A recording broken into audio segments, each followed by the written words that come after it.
Bonjour à tous et bienvenue dans le grand JT de l'éducation. Tout de suite le sommaire et notre question du jour.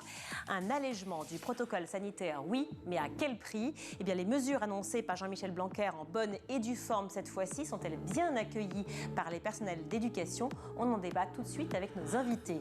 Une pochette qui permet à nos enfants de passer moins de temps sur nos écrans. Oui, c'est possible, en tout cas c'est ce que promet Pause. Son fondateur sera avec nous en deuxième partie d'émission. Et puis saviez-vous qu'avant, on faisait porter un bonnet d'âne aux mauvais élèves? C'est ce que nous racontera Loïc Landreau dans sa chronique dans quelques instants. Tout de suite, c'est l'actu en bref et c'est avec Mickaël Dorian.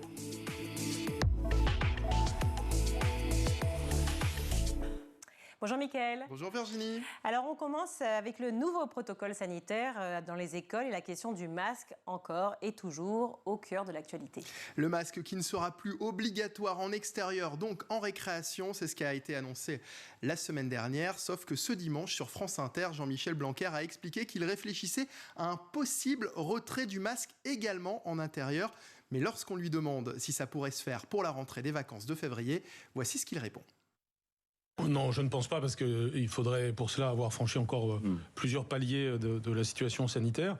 Comme vous le savez, nous faisons cela en lien notamment avec la Haute Autorité de Santé Publique et on n'a pas de perspective à aussi court terme. En revanche, que ce soit quelque chose de possible au bout de plusieurs semaines, oui, je le crois. Et donc c'est très vraisemblablement, j'emploie volontairement cet adverbe, ce qui va arriver avant la fin de l'année scolaire, oui, bien sûr. Concernant les maths, toujours sur France Inter, la guerre des chiffres continue entre le ministre et les opposants à la réforme du bac. Souvenez-vous, sur la même antenne, il y a quelques semaines, le mathématicien et ancien directeur de l'Institut des hautes études scientifiques, Jean-Pierre Bourguignon, avait dénoncé la baisse du nombre de filles en terminale qui font des maths, un chiffre qui, selon lui, a dégringolé à 10%, ce que conteste formellement Jean-Michel Blanquer.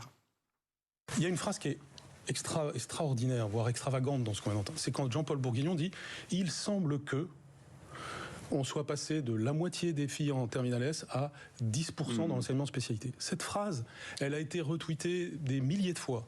Elle est rediffusée comme vous venez de le faire. Elle est fausse. Donc c'est pas vos chiffres. Quand du milieu des mathématiciens vient une phrase comme « Il semble que ». Moi, j'ai été élevé au si et seulement si quand je faisais des mathématiques, pas au « Il semble que ». Et on dit 10%. Alors que le chiffre, c'est 48,1%, vous vous dites qu'il y a quand même un problème. Je ne sais pas, c'est à M. Bourguignon qu'il faut le demander, mais si vous voulez, on est dans le monde des fake news. On en parlera demain dans notre émission des maths à l'école. Dans les Pyrénées-Orientales, Mickaël, des parents d'élèves ont obtenu gain de cause après une manifestation. Alors que depuis plusieurs semaines, des parents d'élèves se mobilisent pour protester contre des fermetures de classe, il y a des fois où ça marche, figurez-vous. Oui, à Font-Romeu, notamment, la forte mobilisation des parents de l'école du Soleil et la grande manifestation organisée devant l'établissement ont permis de sauver un poste menacé à la rentrée prochaine de suppression. Ce dimanche, Valérie Pécresse donnait son premier grand meeting au Zénith de Paris. Et un meeting dont on parle beaucoup, devant près de 7000 personnes. La candidate LR a détaillé son programme. Sur le sujet de l'éducation, Valérie Pécresse dénonce une école, je cite, en péril qu'il faut reconstruire. On l'écoute. Français, vous qui croyez à l'école de la République, indignez-vous. Levez-vous pour notre école, parce que c'est l'avenir de nos enfants. Nous allons construire la nation éducative, celle du respect du professeur, celle de l'exigence, celle de l'égalité des chances. Chaque enfant a en lui un talent qu'il nous appartient de révéler, une étoile qui peut briller.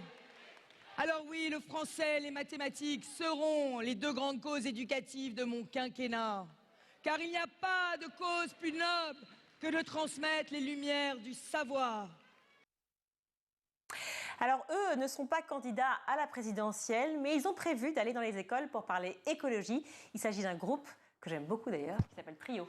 Mais oui, à l'occasion de la sortie de leur nouveau titre, Ta planète, extrait de leur dernier album Chant de bataille, la radio France Bleu va faire gagner à 2 classes, primaires ou secondaires, une rencontre débat sur le thème de l'écologie avec l'un des groupes les plus écolos de France, évidemment, Trio. Rencontre qui sera suivie d'un showcase. Pour participer et inscrire votre classe, rendez-vous sur le site internet de France Bleu. Sympa les artistes qui s'engagent, ils sont nombreux à le faire. Merci à Trio en l'occurrence. Jean-Michel Blanquer a annoncé donc un allègement du protocole sanitaire à l'école vendredi dernier. Je propose qu'on en parle et qu'on fasse un point avec nos invités en plateau.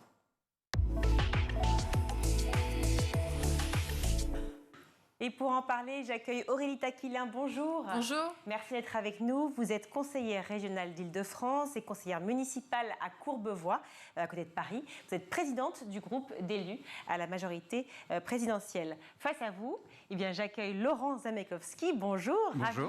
Ravi de vous accueillir. Vous êtes le vice-président de la PEP, la première fédération d'associations de parents d'élèves. Alors, vous savez que... on a longuement, pendant des mois et des mois, voire des années maintenant, on peut le dire, parlé du protocole sanitaire. Cette fois-ci, Jean-Michel Blanquer a pris de l'avance. Exit la séquence Ibiza.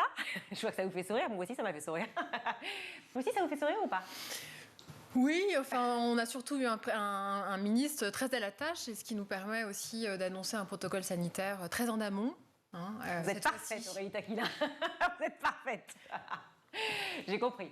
Ibiza, on passe à autre chose. Dire que c'est très bien ce qu'il a fait. Mais on essaye de faire les choses bien maintenant. On prévoit d'abord le protocole. On prévient d'abord les parents, les profs et les enfants et les syndicats. Bien sûr. Résultat, eh bien, de nouvelles annonces.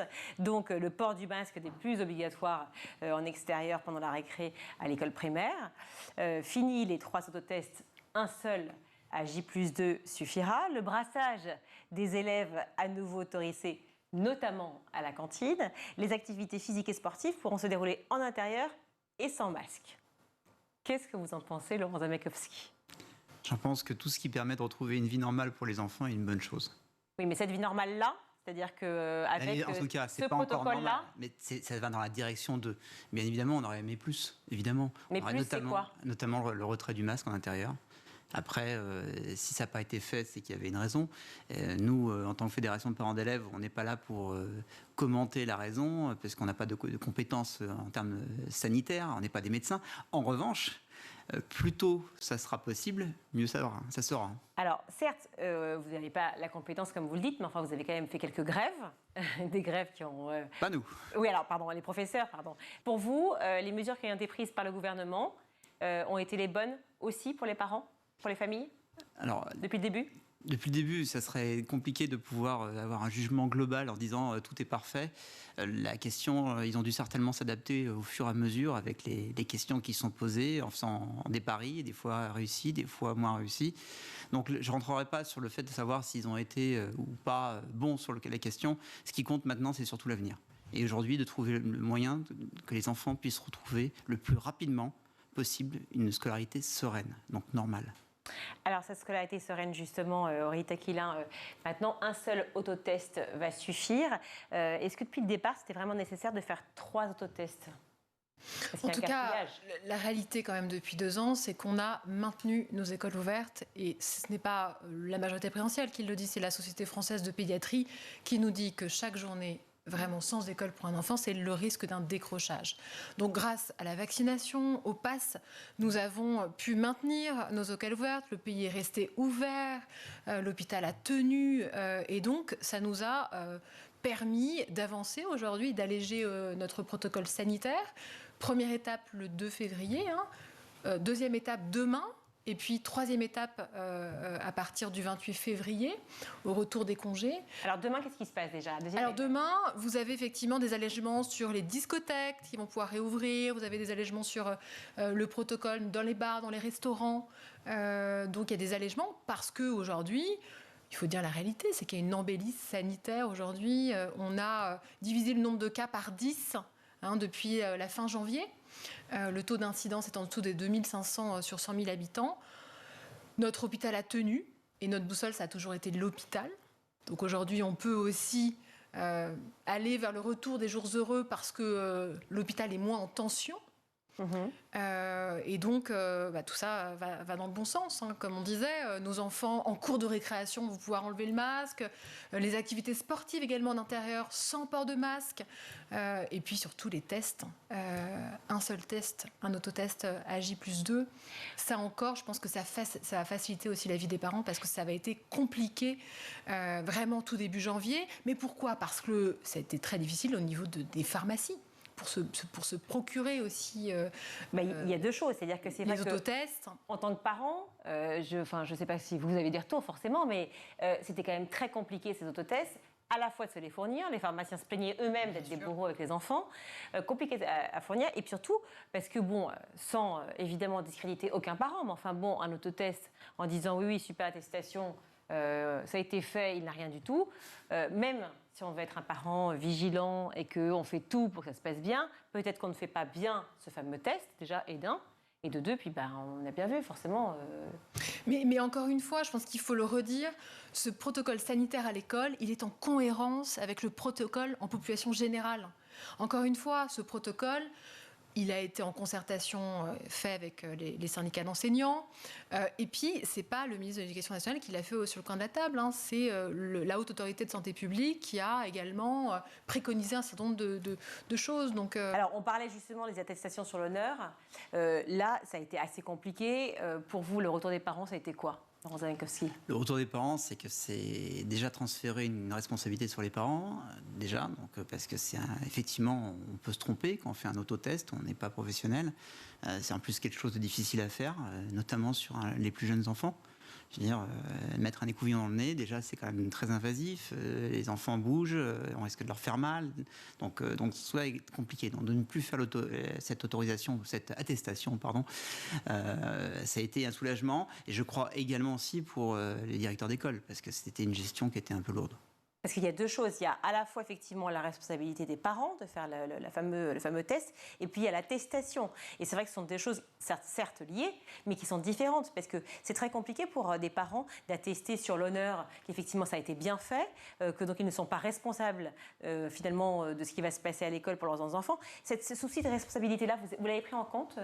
Oui, mais je crois qu'il faut vraiment saluer les parents, toute la communauté éducative, tout ça, toutes ces personnes ont été vers le même objectif, garder nos écoles ouvertes.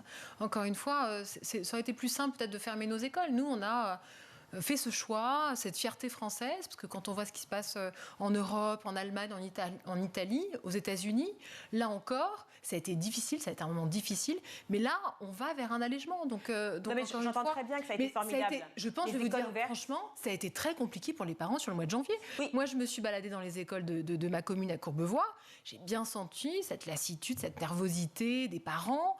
Ça a été très compliqué, mais il a fallu mettre tout ça en place pour qu'on puisse avoir nos écoles ouvertes. C'est moins de 3% des écoles qui étaient fermées. Oui, mais l'attestation sur l'honneur, est-ce qu'on n'aurait pas pu réfléchir autrement? Je pose la question très naïvement, mais je veux dire, il y a eu quand même beaucoup de fausses attestations faites. Beaucoup de parents qui étaient las, qui n'en pouvaient plus aussi. Alors je sais qu'on ne va pas incriminer les parents, mais certains l'ont dit eux-mêmes, c'est plus possible. On a 3 ou 4 enfants à la maison, il faut faire les attestations dans tous les sens, c'est le J0, J2, J4. Alors, heureusement, on est sorti de ça. Mais je veux dire, ça a été très compliqué pour tout le monde. Est-ce qu'il ne fallait pas penser peut-être le programme autrement, finalement?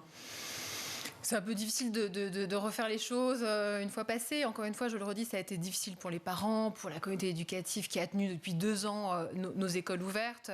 Encore une fois, ce protocole sanitaire, il est en articulation avec le protocole en population générale. On a pris en compte les enseignants, tout ça, il y a eu une concertation. Et encore une fois, tout ça a été difficile, mais on s'en sort, on va s'en sortir. On voit le bout du chemin. Vous voyez le bout du chemin? C'est éloigné, donc là, effectivement, de nouveau, il y a un espoir. Donc, les parents, effectivement... on s'accroche tous à ça. C'est bon. Je crois qu'on est tous très fatigués, en fait, tout simplement. Ouais. Et il y a eu l'hiver, ça fait quand même 2 ans que ça dure. Donc forcément, il y a un moment, il y a une lassitude. Et je crois que, voilà, donc on espère que ces messages, cet allègement va nous donner un petit peu d'espoir. Le retour du printemps, les beaux jours, voilà. On essaye de voir les choses le plus positivement possible. Alors, positivement, mais objectivement, s'il vous plaît. Objectivement, comme je veux dire, on est fatigué. Le port du masque, donc en extérieur, qui n'est plus obligatoire, c'est bien? C'est bien, mais comme je le dis, l'idéal aurait été qu'on ne porte plus également le masque à l'intérieur. L'idéal, c'est plus de Covid, mais oui, c'est pas le cas. Les parents s'interrogent parce qu'on va, le 28 février, plus porter le masque dans les restaurants, au cinéma. Donc on se pose la question, pourquoi le masque les enfants l'auront toujours à l'école. Donc forcément, aujourd'hui, l'attention est autour de ça et on aimerait que ça revienne le plus vite possible. Vous devancez ma prochaine question. C'est-à-dire que, est-ce que ça veut dire que les enfants sont en message en tout cas, sont ceux qui sont le plus porteurs finalement du virus? Alors je pense qu'on a beaucoup stigmatisé l'école et je crois que si aujourd'hui on continue à faire porter le masque à nos enfants, c'est justement parce qu'on a tiré l'attention de manière excessive autour de l'école, les médias, l'opinion publique, comme si l'école était le centre névralgique de la pandémie et la cause de tous les maux, ce qui n'est pas vrai. Donc aujourd'hui, malheureusement, les enfants se trouvent à devoir porter le masque plus longtemps que d'autres, justement parce qu'on a focalisé excessivement sur eux. Qu'est-ce que vous en pensez ? Non, je ne partage pas totalement parce qu'on voit bien que les enfants sont des transmetteurs. On voit bien qu'au primaire, les enfants sont très peu vaccinés. Et c'est aussi ce qu'a voulu faire le gouvernement, de proposer la vaccination des enfants sur la base du volontariat, sur le choix des parents. Le fait qu'en primaire, les enfants ne soient pas très peu vaccinés, c'est aussi pour ça que ça a beaucoup flambé face à l'arrivée de l'Omicron, du nouveau variant. Donc ça vous paraît normal qu'on maintienne effectivement les masques je pense, alors le ministre de l'Éducation le disait dimanche, avant la fin de l'année scolaire, sans doute on enlèvera le masque en intérieur. C'est vrai. Pour les vacances. C'est ça, c'est après l'école, on sera tranquille. Non, écoutez, merci beaucoup, monsieur le ministre. Encore une fois, on entend ce que nous dit la Haute Autorité de santé publique. On verra vraiment si cette embellie sanitaire se poursuit. Et peut-être le 20 juin. À l'hôpital. Non, mais espérons que ça se fasse le plus vite. Et puis, je sais que c'est hyper traumatisant pour les enfants, le port du masque en intérieur. Bien sûr. D'accord, mais vous comprenez quand même, évidemment, je fais de l'humour, etc. Je sais très bien que c'est difficile pour tout le monde de trouver la meilleure des solutions. Hein, j'entends très bien, que ce soit au gouvernement ou ailleurs, mais vous comprenez quand même qu'une annonce comme ça, qui dit qu'effectivement, avant la fin de l'année scolaire, peut-être... Parce qu'on ne peut pas donner de date, en fait, en fonction de l'épidémie. Imaginez-vous qu'il y a un nouveau variant qui arrive, le B2A, là, dont oui, mais imaginez-vous qu'il y a une guerre nucléaire qui arrive, on fait comment ? C'est pareil, qu'en fait, bien sûr, mais on ne peut pas répondre souvenez-vous, il y a quelques mois, on avait enlevé le masque en cours de récréation, on l'avait remis. Enfin, vous voyez, on essaye de s'adapter, quoi. Hein. On s'adapte un peu tous les jours, effectivement, face au sanitaire. Alors, effectivement, je pense qu'on est tous dans la volonté de vouloir garder l'école ouverte le plus longtemps possible. Et effectivement, on est ravis que ça se soit passé comme ça en France.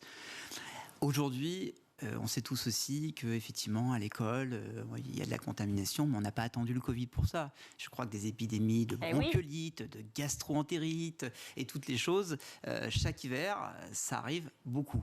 D'ailleurs, il y a beaucoup de parents qui disaient, à force d'avoir laissé mon enfant sur un banc, à se faire tester, à attendre qu'on le teste, à attendre le retour du test, mais il a chopé la bronchite, la gastro-entérite, enfin bref, toutes les autres maladies, mais pas le Covid. Mais du coup, il est quand même à la maison. Non, mais alors là encore, on a vu aussi des choses très dangereuses pour les enfants. Il y a des Covid longs qui sont provoqués si un enfant est atteint par l'Omicron. On a vu plein de choses. On a quand même 90 enfants qui sont hospitalisés. Donc, encore une fois, on voit que ça se propage aussi à l'école primaire. Ça a des effets assez destructeurs sur certains enfants. Donc, c'est aussi pour protéger les enfants et puis protéger nos enseignants. D'ailleurs, on a équipé à travers de masques chirurgicaux, de masques FFP2, pour protéger aussi face à l'arrivée du nouveau variant. Alors, les élèves protégés, les enseignants protégés, et les parents dans tout ça, ils craquent ou non, il y a encore une petite... déjà, avec l'allègement, ça va mieux. Comment ça sortir un peu la tête de ça va aller ? Il y a deux choses. Il y a ce que nous, on doit gérer, mais surtout, avant tout, bien sûr, c'est la santé des enfants. Ça, c'est primordial. La deuxième chose, c'est leur avenir. Donc ça, aujourd'hui, le fait que l'école soit restée ouverte et qu'ils aient pu suivre les apprentissages, c'est fondamental. Et la troisième chose, effectivement, c'est leur confort. C'est le contexte. Effectivement, porter un masque, c'est pas l'idéal quand on veut être en apprentissage. Il y a eu certes des masques inclusifs, mais qui sont restés quand même relativement limités. Pouvoir, comme là on le fait, regarder quelqu'un s'exprimer, le labial, toute l'expression autour du visage est importante. Et c'est vrai qu'il y a des enfants qui sont arrivés aujourd'hui, il y a 2 ans à l'école, qui vont rentrer l'année prochaine en grande section de maternelle, et qui n'auront jamais vu vraiment leurs enseignants démasqués. Donc c'est quand même quelque chose... Éventuellement avoir des difficultés d'apprentissage ? On n'en sait rien. On n'a pas le recul aujourd'hui. C'est pas prouvé là-dessus. Ouais. On n'en pas sait prouvé, rien. mais certains professeurs le disent. Non, mais c'est traumatisant pour un enfant. Chez les jeunes enfants, le port du masque, c'est traumatisant. Alors, il y a effectivement le traumatisme, ça c'est sûr, mais il y a aussi l'apprentissage. L'apprentissage par l'articulation, par la prononciation, par les sons et par effectivement les mouvements de bouche qui opèrent et qui aident l'enfant. Mais ce qu'a voulu dire. D'où la question du labial, justement. Mais il n'y a pas que ça. Je veux dire, on le sait tous, on porte des masques à longueur de journée, le fait de le porter, ça tire sur les oreilles, il y a un certain nombre de choses. Ça provoque des maux de tête. En termes de concentration, c'est quand même pas l'idéal. Forcément, ça joue. Et notamment pour les plus petits, même si sur les enfants, on s'en rend moins compte que sur les plus grands. Aujourd'hui, on a vu aussi l'impact que ça a pu avoir, notamment sur les lycéens et bien sûr sur les étudiants. Donc aujourd'hui, il est difficile de se projeter, de savoir quel sera vraiment l'impact qu'il y aura sur toutes ces générations qui ont connu le Covid et ceux même qui sont arrivés, justement, comme je disais tout à l'heure, en plein Covid et qui n'auront jamais encore connu autre chose. C'est inquiétant quand même d'entendre ça, non ? Oui, mais encore une fois, on voit le bout du tunnel. Voilà. Ça fait 2 ans que ça dure. Comme vous disiez, on est tous fatigués. Là, on en a marre de ce masque. C'est pas que les enfants. On fera face. Le président de la République, il a, depuis 2 ans, pris les bonnes décisions au bon moment à travers le pass vaccinal. Encore une fois, dès qu'on pourra se passer du pass vaccinal, on s'en passera. Nous avons 54 millions de Français aujourd'hui qui sont vaccinés. Quand on voit au tout départ de la vaccination que à peine 37% des Français acceptaient de se faire vacciner, regardez le chemin qu'on a parcouru. Et quand on voit ce qu'on a fait en France, et ce qu'on a fait, ce qui a permis de protéger les Français, et quand on voit ce qui s'est passé en Europe, en Allemagne, en Italie, aux Pays-Bas, où il y a eu du confinement, où il y a eu des couvre-feux, nous, vraiment, on a gardé du sang-froid face au nouveau variant Omicron, et on a gardé notre pays ouvert, et notre hôpital a résisté, et nos écoles sont restées ouvertes. Et donc, on aspire tous au retour des jours heureux. Oui, bien sûr, évidemment, qu'on aspire tous à ça. Je ne sais pas si l'hôpital a résisté. En tout cas, ils sont très forts et on les salue encore, on salue leur courage parce que ça a été très, très dur. Jean-Michel Blanquer avait promis le renfort d'au moins 8000 personnes dans l'éducation nationale. On en est où de cela ? Est-ce que ça a été fait ? Est-ce que c'est en train d'être fait ? Alors, il y a effectivement la volonté de le faire. Il y a les moyens qui ont été mis en place, en tout cas de ce qu'on a pu échanger avec les différentes représentants de l'éducation nationale, que ce soit les directeurs académiques dans les départements ou les recteurs dans les académies. En revanche, le problème de recrutement dans l'éducation nationale est un problème majeur. C'est-à-dire qu'il ne suffit pas d'avoir des postes, il faut avoir des gens qui candidatent aux postes. Et là, aujourd'hui, c'est un problème déjà depuis très longtemps. Et on a de gros problèmes. Je pense qu'on le mesure réellement depuis pratiquement une petite dizaine d'années aujourd'hui de difficultés. Et les choses sont arrivées à leur paroxysme il y a à peu près 5-6 ans. Où on avait vraiment des grosses difficultés de remplacement. Après, ça dépend des académies, parce que c'est pas la même situation. Quand vous êtes sur une académie, par exemple, comme celle de Versailles, où c'est extrêmement tendu, et le problème est surdimensionné, dans d'autres académies, où le problème est nettement moins important. Enfin, sur la globalité, on sait que c'est très difficile. Alors pourquoi vous, justement, avoir annoncé cette mesure-là si Jean-Michel Blanquer savait que c'est très difficile de pouvoir recruter un maximum de personnel éducatif ? C'est surtout qu'il fallait pallier à l'absentéisme aussi des professeurs qui sont tombés malades avec le nouveau variant. Donc il fallait assurer la continuité scolaire dans ces écoles. Effectivement, vous parlez de 8000 renforts dans l'éducation nationale jusqu'en juillet. Là encore, on passe dans une phase où il y a moins d'enseignants contaminés, moins d'enfants contaminés, puisqu'il y a cette embellie sanitaire qui arrive.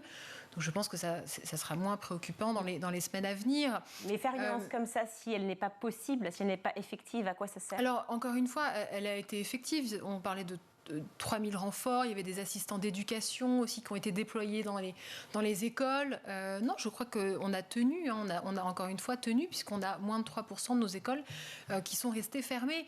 Sur le métier d'enseignant, vous avez raison. Le métier d'enseignant est de moins en moins attractif aujourd'hui. Donc là, c'est un vrai sujet, d'ailleurs, sur lequel le ministre de l'Éducation nationale s'est concentré beaucoup avec la revalorisation des carrières financières aussi, puisque plus de 100 € net par mois pour les enseignants qui arrivent en début de carrière. Tout ça va dans le bon sens, mais également une revalorisation pour les directeurs d'école. Vous avez l'air couac. Peut-être que c'est la beauté de votre italien, j'en doute pas un seul instant, mais vous avez l'air quand même assez surpris. Je confirme. Dubitatif. Je confirme, tout à fait. Au-delà de ça, je pense que je doute pas de la volonté. Après, vous doutez de quoi ? Non, mais après, effectivement... De la faisabilité ? Il y a peut-être des choses en profondeur et des difficultés à résoudre qui sont là depuis longtemps. depuis trop longtemps. Et malheureusement, quelle que soit la bonne volonté du ministre, c'est pas en un claquement de doigts, en disant qu'il va engager 8000, qu'il pourra changer les choses. Après, il y a d'un côté, bien sûr, toute la partie recrutement traditionnel sur les titulaires, et ça prend du temps de former un enseignant, et l'autre partie, le contractuel.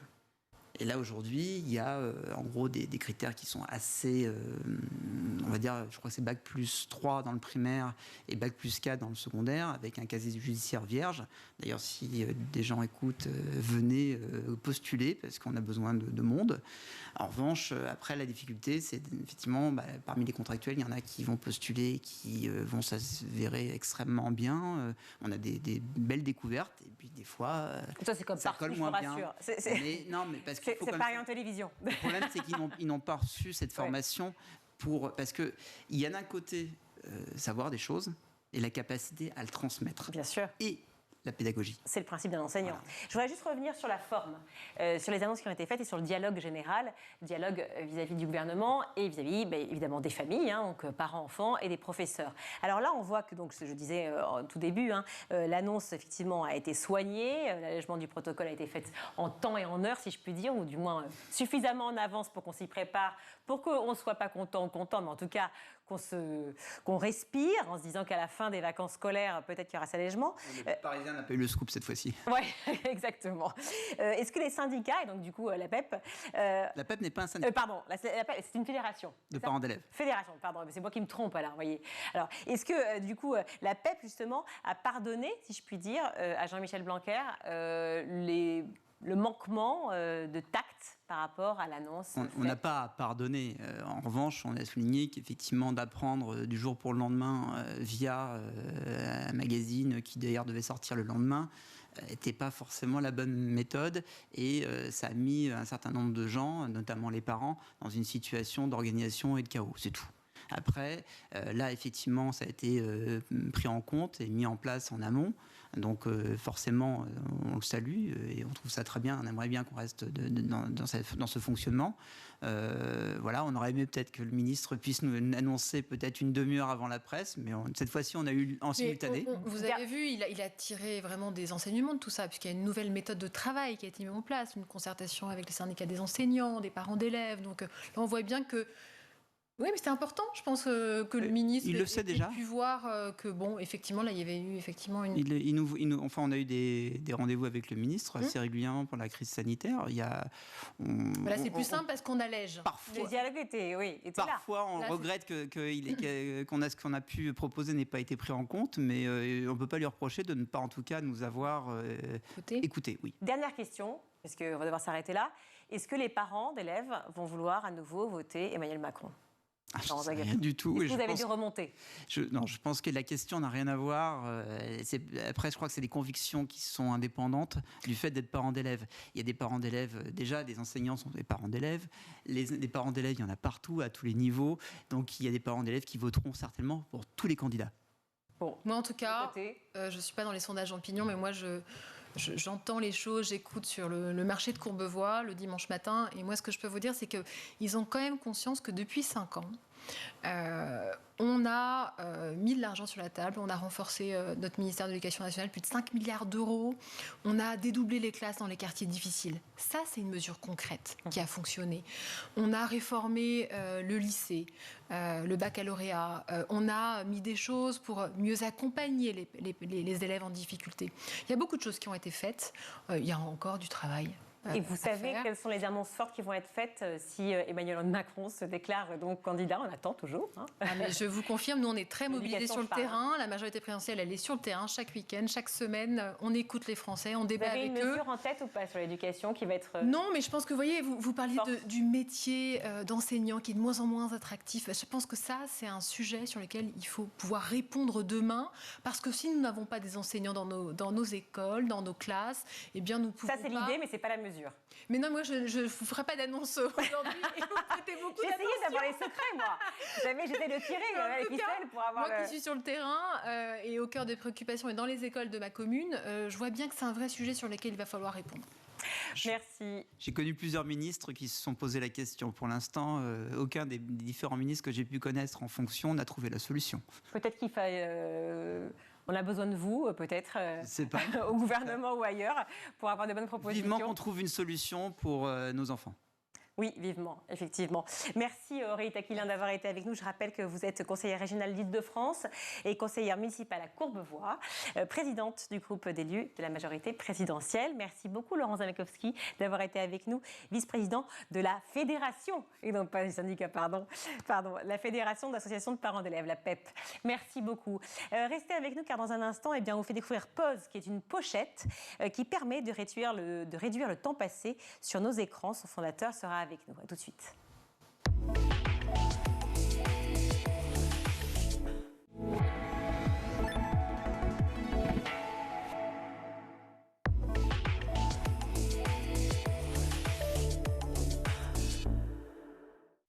De retour sur le plateau du Grand JT avec Mickaël Dorian.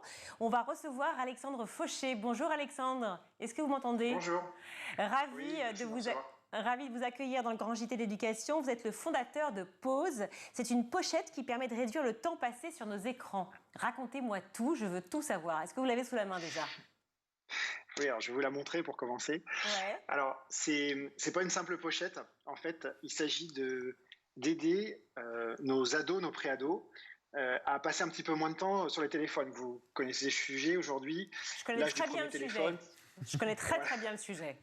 J'ai un enfant de 11 ans et un de 4, mais celui de 11, c'est la cata. Donc comment on fait? Vous avez la recette miracle? Alors, je ne sais pas si la recette est miracle, mais en tout cas, aujourd'hui, entre l'autorité des parents et les contrôles parentaux qui sont indispensables mais ne suffisent pas, il n'y a pas grand-chose. Et donc moi, je suis papa d'un petit garçon qui a 12 ans. Et effectivement, comme vous, l'année dernière, j'étais confronté à l'entrée en 6e, le fameux premier portable avec l'entrée au collège. Et donc, on a inventé la pause. Alors la pause, c'est très simple, c'est une pochette, on glisse le téléphone à l'intérieur. Et quand on ferme la pochette, il y a une technologie qui est brevetée, qui est sur le bord ici. Et elle détecte sa fermeture, la pause, et elle va détecter la présence du téléphone verrouillé à l'intérieur. On ne peut pas mettre un livre, pour le dire autrement. Ça fonctionne, ça verrouille le fait que le téléphone soit dedans. Et on va prendre ça sur un angle positif. Au bout de 15 minutes, où le téléphone est dedans, on donne des points. Voilà. Donc, il s'agit de gamification pour prendre des bonnes habitudes, pour prendre ou reprendre des bonnes habitudes. Alors, attendez, si je comprends bien, la pochette, vous glissez le téléphone, donc il faut avoir un smartphone, si je comprends bien déjà. Tout le monde n'a pas un smartphone. Oui, voilà. Bon, ça marche donc pour les smartphones. Si on le glisse dans la pochette, il n'y a plus de connexion, c'est ça? Alors, on va détecter simplement la présence du téléphone dans la pochette. Donc, en fait, c'est le rapport parent-enfant. C'est le rapport de confiance, finalement, parent-enfant. Alors, les enfants ont une application, les parents aussi. Et en fait, les parents et les enfants, ça va générer un dialogue pour fixer les objectifs. Donc, dans mon cas, c'est quelque chose de très atteignable. Je vais vous montrer la configuration. Donc, mon fils doit faire 2 pauses par jour pour 60 minutes. Donc, finalement, 1 heure par jour. Je vais lui demander de mettre de lui-même, et ça c'est très important parce que c'est un produit éducatif, c'est quelque chose qui provoque son geste à lui, c'est pas moi qui vais lui confisquer son téléphone, c'est lui qui va de lui-même aller mettre le téléphone dans la pochette, et 1 heure par jour, c'est mon objectif à moi avec lui, c'est quelque chose d'atteignable. Mais une journée dure combien de temps avec vous? Parce que moi, 2 pauses d'1 heure, c'est rien. Enfin, je veux dire, ça veut dire qu'il peut, à 23h, il peut rouvrir la pochette et du coup se réveiller et jouer. Alors, déjà, nous, on considère qu'il faut un contrôle parental en plus. Et le contrôle parental va mettre des limites de temps cumulés d'utilisation des applications, etc. Nous, ce qu'on pense, c'est que 1 ou 2 fois ou 3 fois par jour, mais chacun décide en fait, c'est vraiment paramétrable. Il y en a qui vont mettre 6 heures de pause parce qu'ils vont dire pendant que l'enfant est au collège, en cours, je veux avoir la garantie que le téléphone est dans la pochette et pas ailleurs. Donc chacun invente son histoire avec pause et se l'approprie. Moi, c'est un geste où je sais que pendant 1 heure, il n'y aura pas de notification visible, c'est-à-dire que le téléphone est dedans et la tentation du geste réflexe pour le moindre prétexte où les enfants attrapent le téléphone parce que un coup c'est un WhatsApp, un coup c'est un SMS, un coup ça va être pour les devoirs parce qu'il faut aller voir une vidéo sur YouTube, finalement c'est un temps qui est préservé où il y a une distanciation physique avec le téléphone. Elle est vraiment importante, mais ceux qui veulent faire 2 heures ou plus ou 6 heures le font. Encore une fois, c'est complémentaire aux contrôles parentaux et c'est pour créer des moments de déconnexion dans la journée. Excusez-moi Alexandre, je pose la question, mais pourquoi avoir voulu absolument matérialiser ça sous forme de pochette? Ça aurait pu être simplement une application sur laquelle on décide de verrouiller le téléphone sur un temps déterminé. de la même façon que la pochette finalement. Alors, l'apport demander à un fumeur d'arrêter de fumer, et la première chose qu'il va vous dire, c'est « je finis mon paquet ». Parce que les études le prouvent, la présence physique du téléphone à côté de soi est un objet de tentation et d'addiction en soi. Donc c'est extrêmement difficile, et certains psychologues nous l'ont dit. Moi je ne suis pas psychologue, je ne suis pas médecin, mais en tout cas on l'a entendu. La première étape en psychologie cognitive, c'est de prendre conscience de ce geste réflexe et pour traiter d'un problème où il y a beaucoup d'addiction, parce que nous on aborde ça avec un angle très, très léger en disant c'est un challenge, etc. Mais on parle de santé publique, on parle de problèmes d'enfants qui décrochent scolairement, qui ont des problèmes de concentration, qui ont des problèmes de sommeil. Donc c'est un sujet qui est finalement assez lourd. Certains de vos confrères journalistes parlent de nouveaux problèmes du siècle. Donc il y a un vrai sujet avec les écrans aujourd'hui, et donc la distanciation physique nous paraît essentielle. Et matérialiser l'objet, matérialiser les applications ou les oublis, la pause est un compagnon du quotidien. Et ce geste d'arriver devant la pochette, c'est de se dire finalement, est-ce que je l'ouvre et je perds mes points, ou est-ce que je relève le challenge. C'est vraiment important dans le processus. Justement, c'est là où ça devient intéressant, c'est qu'en fait, vous parlez de points. Au-delà de la confiance finalement que vous accordez donc à vos enfants, qu'est-ce qu'eux gagnent? Ils gagnent des points? Alors, on est dans de la gamification, donc c'est un challenge par le jeu et par les points. Les points, c'est l'expérience, donc ça se cumule, ça s'incrémente. Et effectivement, vous le pointez, on nous dit, mais qu'est-ce qu'on gagne? Qu'est-ce qu'on fait avec ces points? Donc, on a dans Pause une monnaie interne qui s'appelle les coins, avec 3 Z comme Pause. Et ces coins vont être convertibles. Alors là, c'est les familles qui décident. Nous, on n'impose rien. Mais je vais me connecter. Donc, en tant que parent, j'ai accès à l'application de mon fils. Et il a un espace où, finalement, on va paramétrer des petites récompenses, des moyennes récompenses. Un skin Roblox avec 10 000 points, 3 euros de quoi? Je ne vois pas bien. Alors, pardon. Donc, un skin Roblox, donc il joue à un jeu vidéo. Donc, vous voyez, nous, on n'oppose pas, on ne dit pas le numérique, c'est pas bien, il faut arrêter, il faut revenir au monde d'avant, c'est pas vrai. Le digital, c'est fantastique pour les enfants, mais de temps en temps, il faut faire des pauses, pas 12 heures par jour. Donc, mon fils, il joue à Roblox, et le deal à la maison, Roblox, c'est un jeu vidéo qui est très populaire, surtout pour les petits garçons. Et donc, lui, il m'a demandé un skin sur Fortnite. Donc, ça coûte 8 euros, je crois, quelque chose comme ça. Donc, je lui ai dit, écoute, banco, mais pendant une semaine, tu respectes les règles de pause à la maison. Donc, tu vas faire tes 2 pauses par jour. Et vous m'avez posé une question sur la nuit. Tout à l'heure, j'y reviendrai. Il y a un mode nuit dans pause, parce que l'idée, c'est quand même de dire, en journée, c'est un challenge, mais la nuit, elle n'est pas vraiment négociable. Et là, on va protéger les enfants. Pas vraiment ou pas du tout négociable? Elle n'est pas négociable. Ah bon, non, parce que vous me rassurez, Alexandre. Par moment, je me dis que c'est vraiment la fête chez vous. C'est-à-dire que... Non.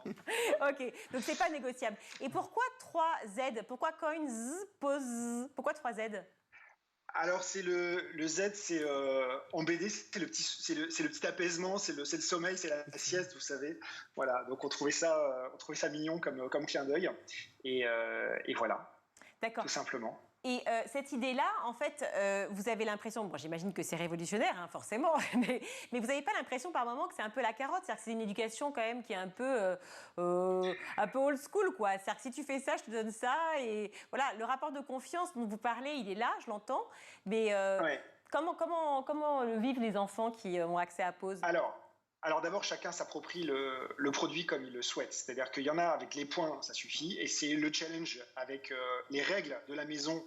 Et ça suffit, et ça marche. Et on a des utilisateurs qui utilisent Pause depuis le mois de septembre et qui sont assidus. Et il n'y a pas de carotte. Après, dans le temps, d'avoir une petite récompense, une petite motivation, on trouve que ça apporte un plus. Et encore une fois, c'est pas forcément, je vous ai montré des exemples avec de l'argent de poche et puis un achat, mais ça peut être papa met la table, alors que donc ça peut être une corvée en moins à la maison, ça peut être je choisis le film le samedi soir, ça peut être maman imite je ne sais quoi, enfin ça peut être un jeu rigolo où finalement ça génère du dialogue et ça va en tout cas le papa met la table et maman imite je ne sais quoi, je vois très bien. J'aurais aimé savoir quoi, mais... Oui, c'est ça, forcément en plateau on se pose la question. Juste dernière question par rapport à Pause, combien ça coûte? Alors, Pause est en vente à 59,90 € sur notre site web, pause.com. On est distribué depuis quelques jours chez Boulanger dans une quinzaine de magasins et sur leur site internet, chez Cultura également et en boutique Orange sur certaines zones pilotes. Merci beaucoup Alexandre Fauché. Je rappelle que donc, vous êtes le fondateur de Pause, qui est une pochette qui permet de réduire le temps passé sur nos écrans. Juste avant de finir, est-ce que vous étiez bon élève, Alexandre ? Ouais. Bon, on va pas s'attarder. Michael Dorian, vous étiez bon élève, non, vous ? Ça va. Mais forcément, évidemment. Ça va. Je vais faire la même réponse qu'Alexandre. Mais qu'est-ce qu'il ment, c'est fou ça. Alexandre Fauché, merci beaucoup. Je parlais de mauvais élèves. Sachez que si vous avez été justement mauvais élève il y a quelques années, on vous aurait mis un bonnet d'âne. Et oui, c'est Loïc Landreau qui nous explique tout. Je vais vous parler d'un temps que les moins de, 80, 90 ans ne peuvent pas connaître. Un temps où on était encore bien loin de l'éducation positive et bienveillante, puisque les professeurs punissaient les mauvais élèves en leur mettant des bonnets d'âne. Et c'est vrai que là, l'âne, pas Francis, l'âne, on comprend parfaitement la symbolique. Bête, têtu, pas très docile, qui braie pour un oui ou pour un non, difficile, parfois ne serait-ce qu'à faire avancer. Un héritage culturel pas très valorisant à porter, vous en conviendrez. Mais est-ce que l'âne mérite vraiment cette réputation ? Parce que lui, il n'a rien demandé. Il broude sa paille dans son étable et il fait bien ce qu'on lui dit de faire. Eh bien, disons en fait que, comme très souvent, ce sont les hommes et leurs croyances qui en ont fait ce symbole international de la stupidité, de l'entêtement et de la disgrâce. Et pour bien comprendre, je vous propose de revenir aux environs de l'an 4000 avant Jésus-Christ en Basse-Égypte. Depuis sa domestication, l'âne est clairement l'allié le plus important des hommes et des femmes dans leurs travaux quotidiens. Il est aussi un élément essentiel dans le cycle agricole, mais également en médecine, puisque différentes parties de son anatomie sont utilisées pour soigner certaines maladies. Il est donc perçu comme un animal humble, courageux et persévérant. Mais il est aussi assez crado, faut bien le dire. La bave, l'odeur, les mouches, le crottin sous les sabots. Donc, au même titre que le bouc, il est aussi associé à tout ce qui est maléfique. Et plus précisément encore, à Seth, le dieu de la confusion, du désordre et de la perturbation. Vous voyez donc que dès l'Antiquité, il est à la fois une figure positive et négative. En gros, on lui met un peu tout et n'importe quoi sur le dos. d'âne. D'autant que cette dualité va se poursuivre dans toutes les civilisations, ou presque, jusqu'à s'ancrer sous forme de châtiment, notamment dans la mythologie grecque, lorsqu'Apollon punit le roi Midas en lui faisant pousser des grandes oreilles d'âne. Et c'est dans la Bible que ces braves bêtes s'affirment comme des compagnons indispensables aux vertus majoritairement bienfaitrices. Il y a évidemment l'Exode, où ils rendent bien des services aux Hébreux tout au long de leur voyage dans le désert vers la terre promise. Dans le Nouveau Testament, ils sont la monture des humbles, notamment de Marie, lorsqu'elle fuit les persécutions d'Hérode jusqu'en Égypte avec Joseph. Et puis l'âne est aussi aux premières loges, vous savez, au moment de la naissance de Jésus, bien sûr, symbole de fidélité et de docilité, en plus de servir de chauffage naturel avec son souffle à 37 degrés et des brouettes. Un peu plus tard, à partir du IVe siècle, les pères de l'Église le prennent en exemple pour expliquer l'Évangile aux maltraités et aux injuriés. Ils doivent ainsi réagir comme l'âne, ne pas répondre et poursuivre leur chemin. Voilà, c'est donc probablement à la lumière de cette symbolique chrétienne, bien loin, vous l'avez vu, du dieu Seth et de ce côté maléfique, que certaines sources affirment qu'au début du Moyen-Âge, les clercs mettaient des bonnets d'âne aux élèves, pas pour marquer leurs difficultés, mais pour leur conférer un peu de ces attributs positifs, l'obéissance, l'écoute, la sagesse, le travail, l'intelligence et l'humilité. Mais c'est vraiment une piste à prendre avec des pincettes parce que les sources sont assez confuses sur le sujet. Ce qu'on sait en revanche de façon certaine, c'est qu'à partir du XVIe siècle, les jésuites organisaient dans leurs écoles ce qu'on appelle des disputatio, sorte de débats oraux, principalement autour des questions théologiques et philosophiques. Et dans certains collèges parisiens, les élèves étaient divisés en décuries, donc en plusieurs groupes de 10, et ils s'affrontaient les uns après les autres. C'est là que ceux qui étaient jugés grands perdants des débats rejoignaient la décurie des ânes, dont ils pouvaient sortir si et seulement si ils provoquaient un autre élève en duel et remportaient la prochaine disputation. Petit à petit, ces systèmes de décurie ont été abandonnés et remplacés par la rangée des ânes et d'autres classements des étudiants les moins performants. C'est ensuite au XVIIIe et XIXe siècle que le bonnet d'âne se répand partout en France et en Europe sur la tête des mauvais élèves. Et il faut attendre la fin de la Seconde Guerre mondiale pour qu'il soit progressivement abandonné, même si, c'est vrai, les punitions de toutes sortes, elles, sont restées. Quant à la suite de l'incroyable et passionnante histoire de l'éducation en France, ce sera la semaine prochaine. Merci pour votre fidélité. Ciao. Allez, c'est l'heure de Souvenirs d'écoliers avec Malika Ménard qui nous présente son invité de la semaine. Regardez.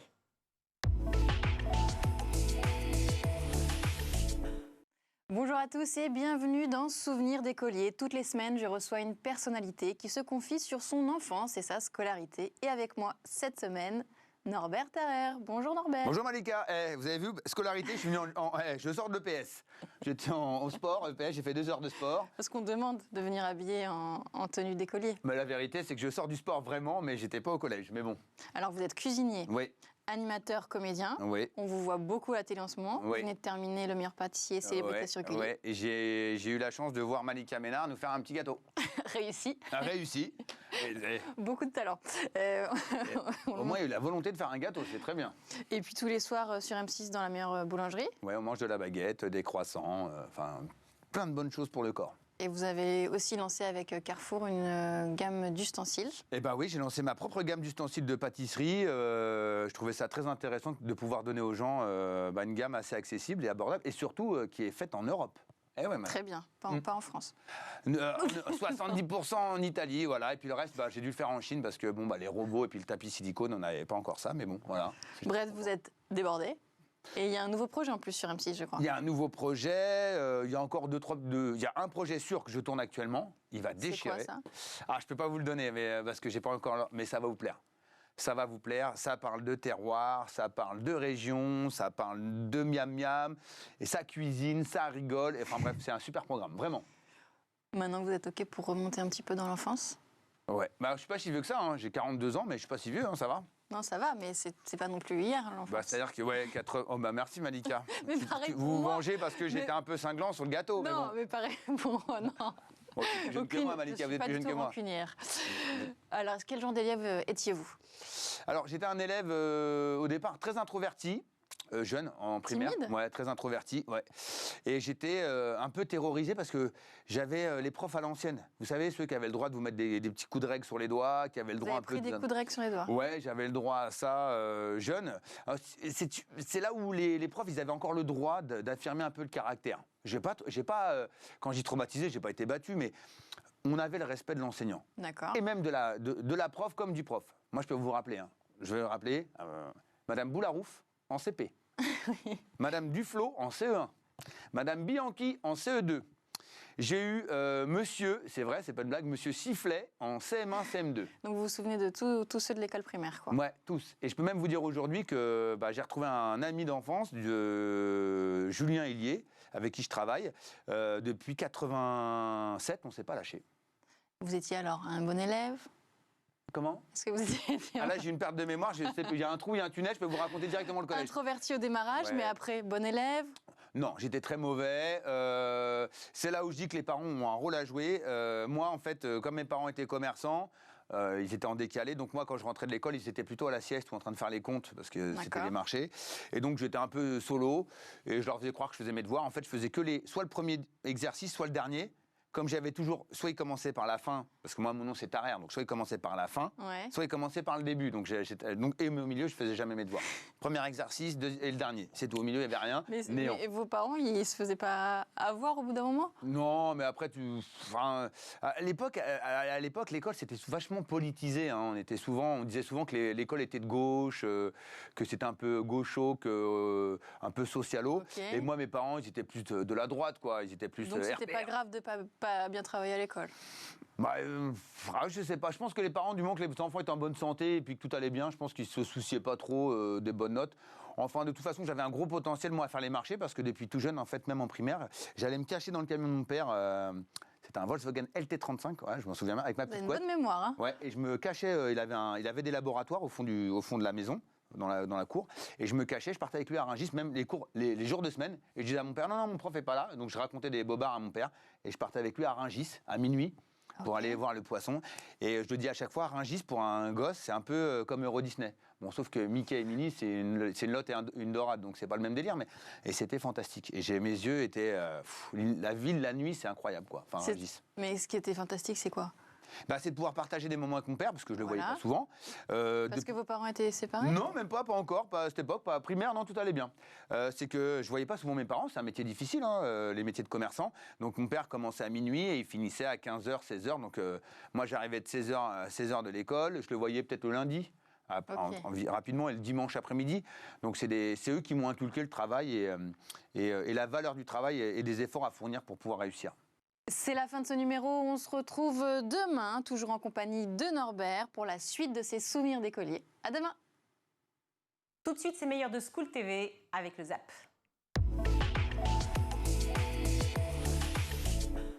Alors effectivement, les dossiers nous arrivent. On a là sur les dernières années 3 fois plus de dossiers que de places.